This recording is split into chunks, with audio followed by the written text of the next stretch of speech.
Tell me about your self, அதை பற்றி தான் பார்க்க போகிறோம். Tell me about your self. Tell me about your self அப்படின்னா, ஒரு இன்டர்வியூவுக்கு போனோம்னா இந்த ஒரு 7 விஷயம் தெரிஞ்சால் போதும், நீங்கள் வேலையில் செலக்ட் ஆகிடுவீங்க.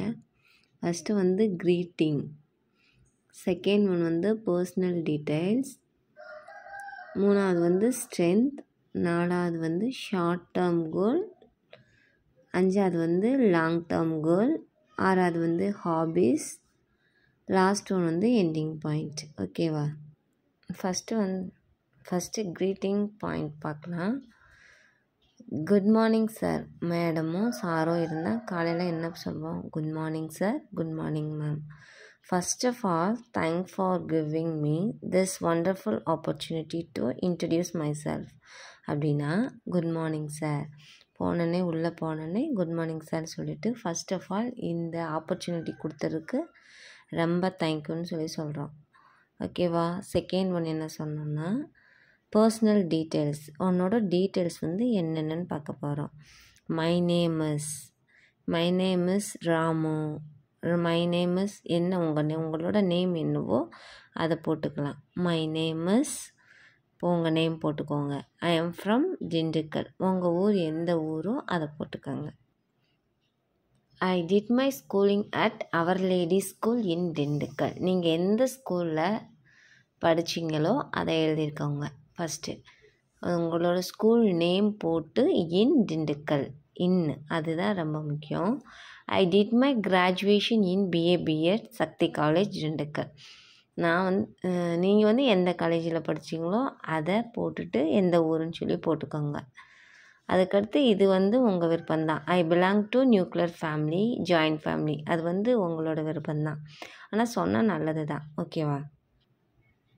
பர்சனல் டீட்டெயில்ஸில் என்ன பார்த்தோம்னா, மை நேம் இஸ் கோப்பெருந்தேவி. உங்கள் நேம் போட்டுக்கோங்க. I am from Dindigul. எந்த ஸ்கூலில் படிச்சிங்க? I did my schooling at our lady school in Dindigul. I did my graduation in BA BEd Sakthi college Dindigul. I belong to a nuclear family. ஓகேவா? புரிஞ்சதா? Next என்ன பார்த்தோன்னா, strength. My strengths, இது வந்து ஈஸியாக சொல்கிறேன் பாருங்கள். My strengths are I am self motivated, hard working and discipline person. இந்த 3 பாயிண்ட்டு தான் இருக்குது. 3 பாயிண்ட்டை மட்டும் நீங்கள் சொல்லுங்கள். ஓகேவா? இதில் என்ன சொல்லியிருக்கோம்னா, மை ஸ்ட்ரென்த் வந்து செல்ஃப் மோட்டிவேட்டட். நான் ஒரு செல்ஃப் மோட்டிவேட்டோட பர்சன். அப்புறம் செகண்ட் பாயிண்ட் என்னது? Hard working. 3வது பாயிண்ட் வந்து என்னதுன்னா, டிசிப்ளின் பர்சன். ஓகேவா? ஸ்ட்ரென்த் புரிஞ்சதா?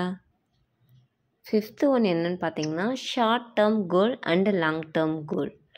ஷார்ட் டேர்ம் கோல்னால், இப்போது வந்து நம்ம வேலை ஃப்ரெஷ்ஷராக முடிக்கிறோம்.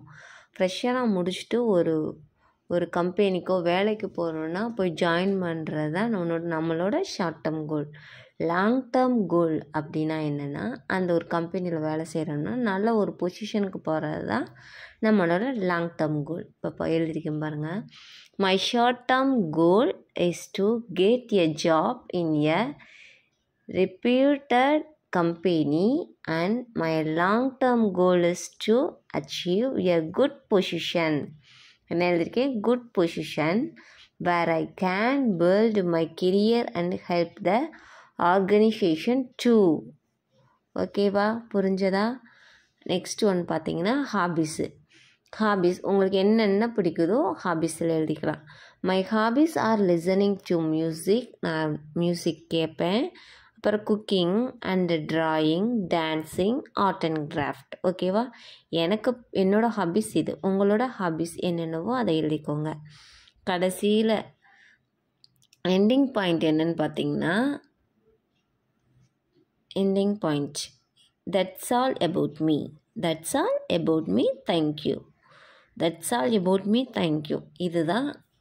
நீங்கள் இந்த இதை பார்த்துட்டு போனீங்கன்னாவே 7 பாயிண்ட்டு பார்த்துட்டு போனாவே நீங்கள் போதும்.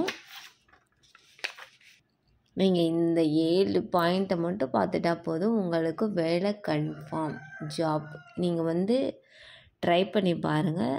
இது வந்து நல்லாயிருக்கும். நீங்கள் வந்து நோட் பண்ணி வச்சுக்கோங்க. நோட் பண்ணி வச்சுட்டு படித்து பாருங்கள். ஓகேவா?